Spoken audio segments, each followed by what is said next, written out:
What's up, everybody? So recently I had a student bring up this Gimme Shelter cover by Scary Pockets. And the singer is Lauren Ruth Ward. So I don't really know these people. And I kind of like that when I go into a video like this where I'm doing a reaction or an analysis because I kind of like the fact that it's legit. I have no idea what I'm ready to watch. I perused a little bit through it when I was with that student because they were asking, like, what the fuck is going on here? And I was trying to give some insight, but it sounded badass. And all I really know is, or at least I think I know, is Scary Pockets is, I believe, Jack Canty's band. He's the creator of Patreon and from a band called Pomplamoose with his wife, Natalie Dawn. Very creative and lovely musicians and people from what I've seen. And, dude, he created Patreon. What the fuck, man? That's amazing.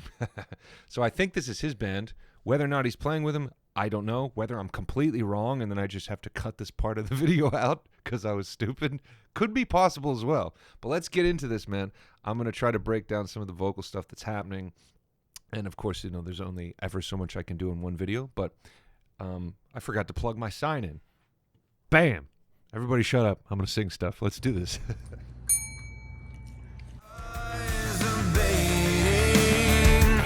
And I tried so hard to heal this wound, this pain I feel. All right, so let's jump into this. So Rolling Stones tune, Scary Pockets.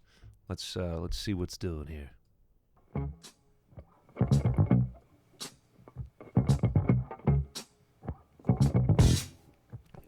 First of all, were they doing this during oh, there's Jack in the back.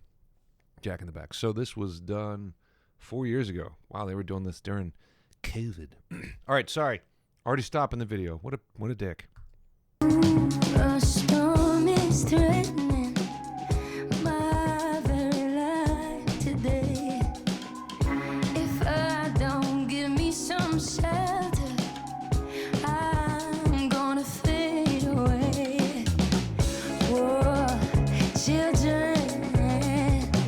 Jesus. I already got goosebumps, man. Certain people, man, can really just tap into an emotional vibe. Is it the person? Is it what they've been through? Is it their voice and them just learning how to sing? Here's the thing I'll share. I'm sorry that I'm stopping it already and going on like a kind of a rant. But back when I started putting up videos, I realized that I could distort my voice. It wasn't in a healthy way. And these videos you can find. This was like 16 years ago on YouTube.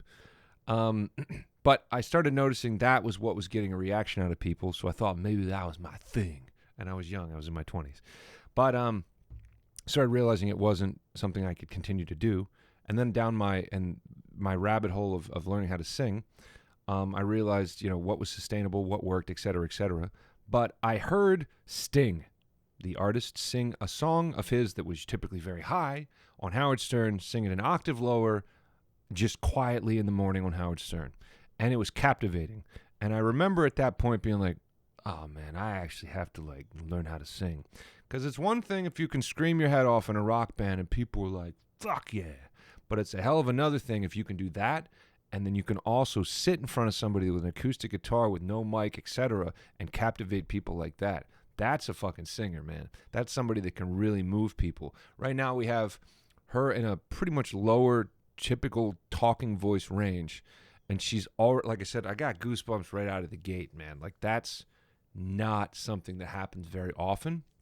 Or somebody might sound pretty, or they might look nice and kind of sing well, or they might have a thing, but there was already something so special happening from watching this that I instantly was already captivated. So, and I know it's only going to get better. So everybody shut up. Let's do this. Sorry.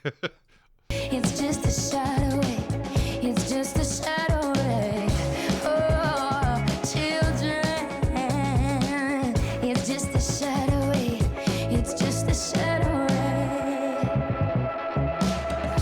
Ooh, I see the fire sleeping in our very streets today.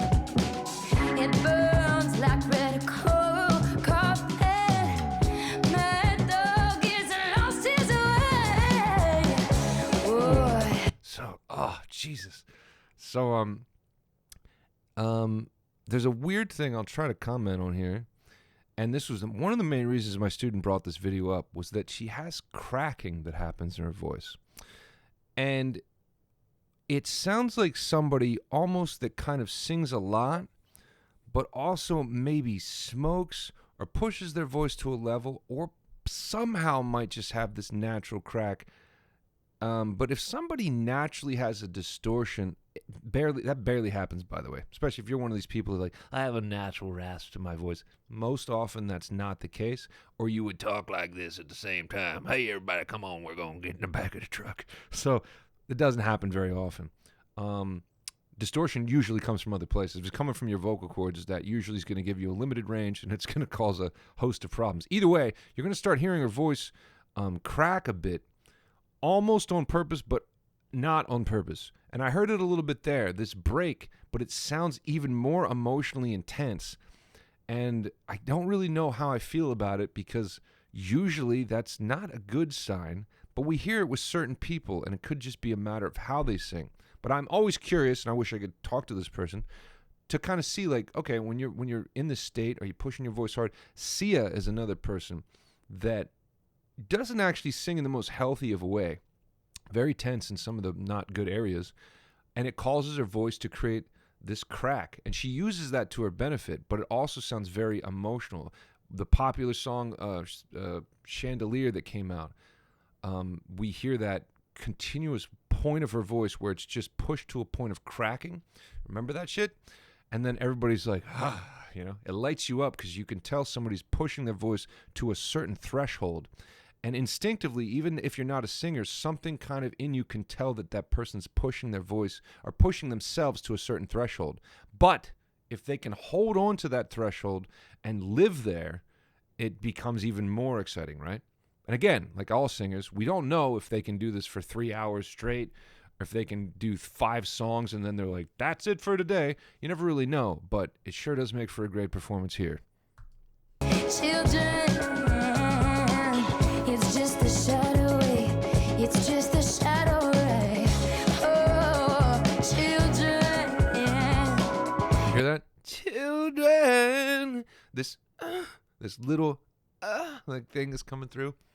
I know that was weird.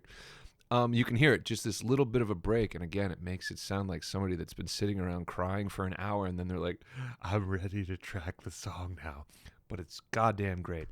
It's just a shadow away. It's just a shadow away. Ooh, the flood is coming. How great is that bass? Take my very life away. Give me some shelter. If not, I'm gonna fade away. Oh, children, it's just a shadow away. It's just a shadow away. Oh, children, it's just. Jesus Christ.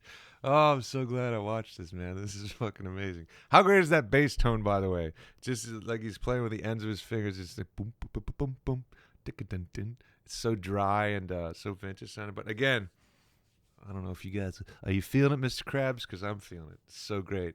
There's such a difference between the powerful moments and the backed off, children, this whispery vibe, and she keeps playing that back and forth, and it just feels like she's telling a story from her life, and it's just goddamn great. Shadow away. It's just the shadow away.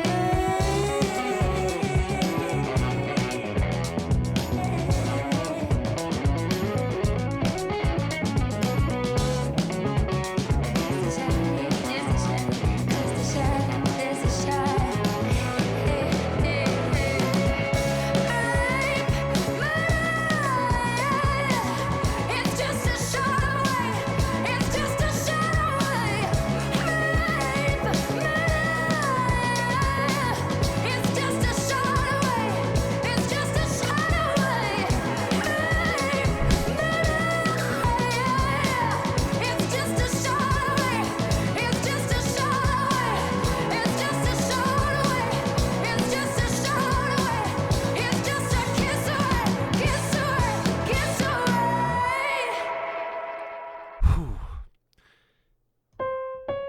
So now that made me emotional.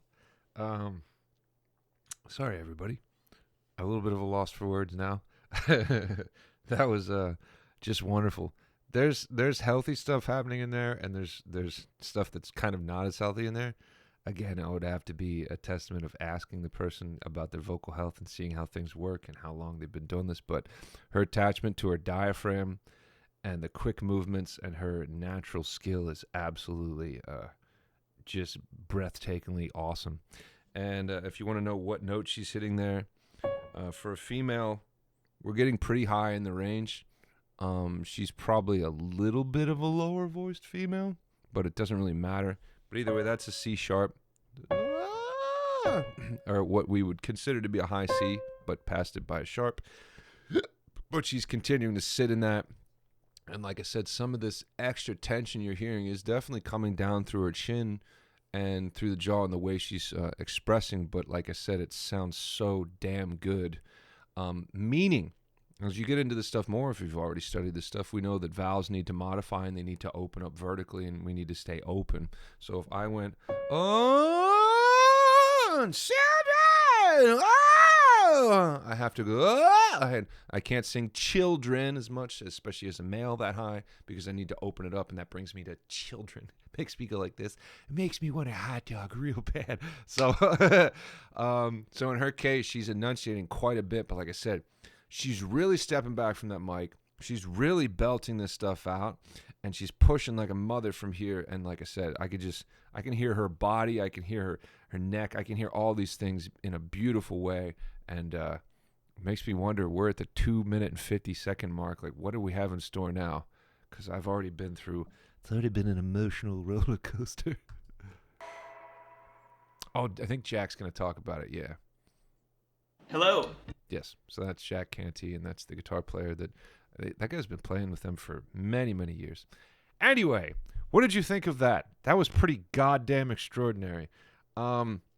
Again, in terms of analysis and things of that nature, I'm always trying to teach, but I put up lesson video after lesson video. If you want to learn more about these things or how to go about these things, I would suggest you look up things like open throat, things like mixed voice, and learning how to utilize airflow was one of the most recent videos I put up, like the most important thing I've learned about singing in my entire career of doing this stuff.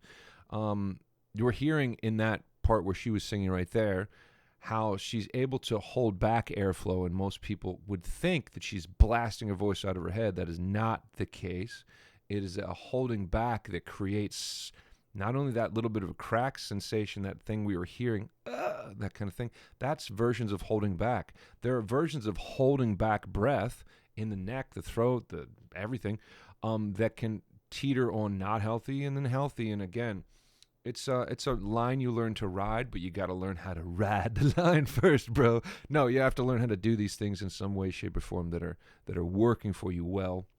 And then, of course, like the last video I posted about vocal health, you're going to figure out what's doing your voice justice and what's not, what's working for you well, what's opening up more. There's different coordinations that you're going to be moving between. And then you're going to be, hopefully separately learning them and then learning how to bring them together and create one massive voice. But anyway, I got to watch more videos from this person. What a terrific cover. The music was really great, but of course it was really just serving the platform for her terrific voice to come through. And let's see, only 407,000 followers. I guess because it's maybe not as popular of a song now, but that, to me, that deserves so much attention because it was so beautifully done. So, all right, thanks for joining me, everybody. If you have suggestions of other stuff that's just amazing and that blew your mind, let me know, man, because I can break it down a little bit more. I can talk about it. I can react to it, whatever, and I'm happy to do it. So, talk to you soon.